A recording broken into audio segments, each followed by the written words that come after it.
बिस्मिल्लाहिर्रहमानिर्रहीम अस्सलामुअलैकुम वरहमतुल्लाहि वबरकातुहू। आई होप कि आप सब बहुत अच्छे होंगे। मैं इस दुआ के साथ अपने वीडियो को स्टार्ट करूंगी कि अल्लाह हर औलाद को उसके माँ बाप की आंखों की ठंडक बनाए और सभी रिश्तों में खूब मोहब्बत अता करे, आमीन। आज जिस टॉपिक में मैं बात करने वाली हूँ वो है सेहतमंद रहना। और देखिए, सेहतमंद रहना बेहद ज़रूरी है। सेहतमंदी की कदर तो एक बीमार ही समझ सकता है कि जब मैं सेहतमंद था तब मेरी क्या फीलिंग्स थी, कि मैं क्या कुछ कर सकता था, मैं कितना खुश रहता था। तो सेहतमंद होना बहुत ज़रूरी है। कहा जाता है ना कि हेल्थ इज़ वेल्थ। तो हमारी सबसे बड़ी जो दौलत होती है वो हमारी हेल्थ होती है, क्योंकि जब हम सेहतमंद होते हैं तो हम कुछ भी कर सकते हैं, हम किसी भी तरह के गोल को अचीव कर सकते हैं। लेकिन अगर हम बीमार हों तो वो हमारे गोल्स को अचीव करने में आड़ बन जाता है। तो आज मैं आपको बहुत अमेजिंग किस्म के 4 पॉइंट्स बताने वाली हूँ कि जो बहुत इजी हैं। तो सबसे बड़ी बात ये है कि ये बहुत इजी हैं, आप उनको इजीली कर सकते हैं और रिज़ल्ट बहुत अच्छा हासिल कर सकते हैं। और इसकी सबसे बड़ी बात ये इन 4 पॉइंट्स की, ये हदीसों से साबित हैं। अल्लाह के नबी सल्लल्लाहु अलैहि वसल्लम के मुबारक ज़िंदगी से ये साबित हैं। आपने इरशादात भी आपके मिलते हैं इनके मुतालिक। तो ये 4 पॉइंट्स मैं आपको बताने वाली हूँ। वीडियो में लास्ट तक बने रहिएगा, बहुत सारी इन्फॉर्मेशन आपको मिलेगी। तो आइए मैं आपको पॉइंट नंबर फर्स्ट बताती हूँ, और वो ये है कि जब भूख लगे तब खाना खाना है। हम जो बिन भूख का खाना खाते हैं ना, ये हमें नुकसान कर जाता है। और कहा जाता है कि आपको अगर 18 दिन भूख ना लगे तो आपको 18 दिन तक खाना नहीं खाना है। जब भूख लगे तब खाना खाना है। अगर 18 दिन बाद भूख लगती तो 18 दिन बाद खाएं। और हम लोगों की आजकल आदत क्या हो गई है, हम अक्सर बीमार क्यों पड़े रहते हैं? टाइम बे टाइम, भूख बिन भूख, बस खाते रहने, जो दिखा बस खाते रहना है। बाहर निकले जो फास्ट फूड दिखा बस खाते रहना है। हमारे नबी सल्लल्लाहु ताला अलैहि वसल्लम की भी ये सुन्नत मुबारक है कि जब आपको भूख लगती तभी आप खाना खाते। और अगर हम भी यही कर लें कि हमें जब भूख लगे हम तभी खाएं, तो हमें कभी बीमार ना होना पड़ेगा इंशाल्लाह। ये मैं आपको कह रही हूँ कि अगर हम भूख पे खाना खाएं तो हमें इंशाल्लाह वो खाना नुकसान नहीं करेगा। और भूख की निशानी ये है कि जो भी आपके सामने आ जाए, भूख ये होती है कि जो भी आपके पास, अगर सूखी रोटी भी आ जाए ना तो आप उसको खाना शुरू कर दें, ये भूख होती है।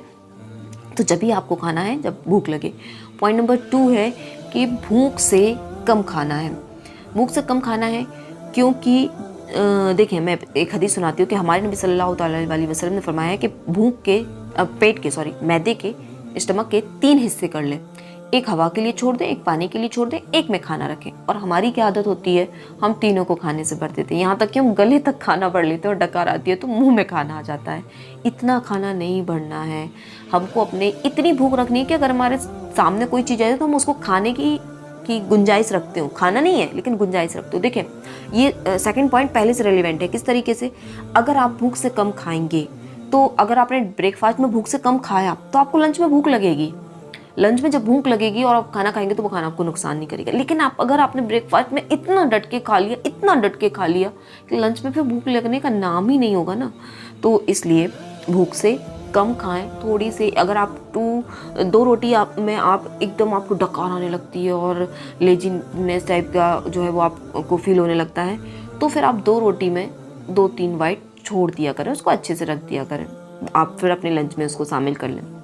मतलब ये है कि थोड़ी सी भूख बाकी रखें, तभी आप उठ जाया करें। ये नहीं कि एकदम जो खाते जा रहे हैं, उठने की हिम्मत ही नहीं है।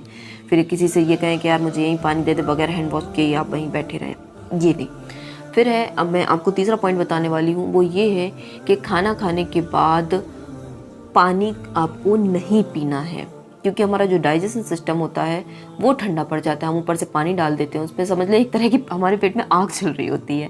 अल्लाह ताला ने एक ऐसा निज़ाम बनाया है कि गर्मी से जो हमारा खाना डाइजेस्ट हो रहा है बॉडी की गर्मी से, हम पानी डाल देते हैं, वो ठंडी पड़ जाती है, तो हमारा डाइजेशन सिस्टम ख़राब होने लगता है। तो हमको क्या करना है कि खाना खाने के फ़ौरन बाद पानी नहीं पीना। हाँ, 1-2 घूंट चलते हैं, जिस तरीके से हमारी आदत होती है, मुंह में खाने के दाने वगैरह लगे होते हैं तो उनको हम साफ़ करने के लिए हमने कुल्ली करके पानी अपना पी लिया, फिर उसके बाद मुंह साफ़ किया, ये चलता है। लेकिन एक होता है ना, भर के गिलास पानी पी लेना, ढेर सारा पानी पी लेना। तो खाना खाने के बाद हमें पानी बिल्कुल भी नहीं पीना है। 4 नंबर का पॉइंट है, बहुत अमेजिंग पॉइंट है और आप इसको बहुत आपको ख़ास तौर पर तवज्जो करनी है।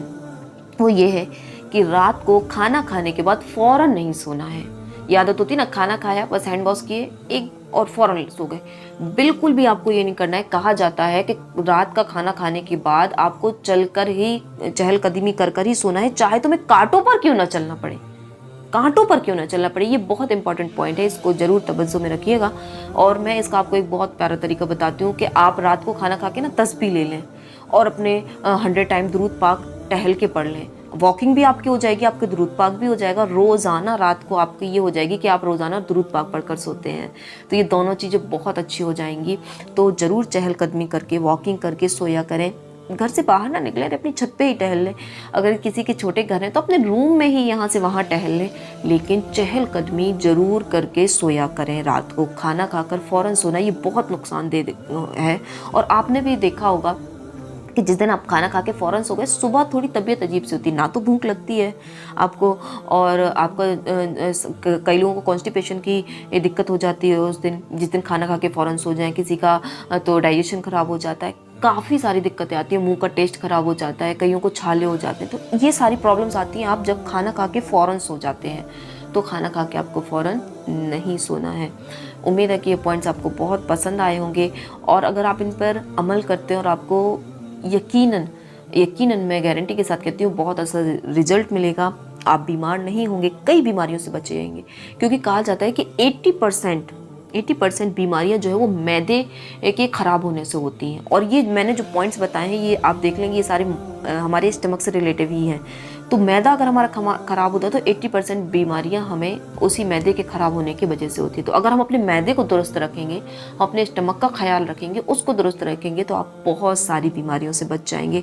अल्लाह ताला हम सबको अमल की तौफीक अता फरमाए। वीडियो अच्छी लगी हो तो प्लीज़ शेयर ज़रूर कीजिएगा और लाइक भी कीजिएगा। और हाँ, कमेंट में ये ज़रूर बताइएगा कि आप और किस तरह की वीडियो चाहते हैं।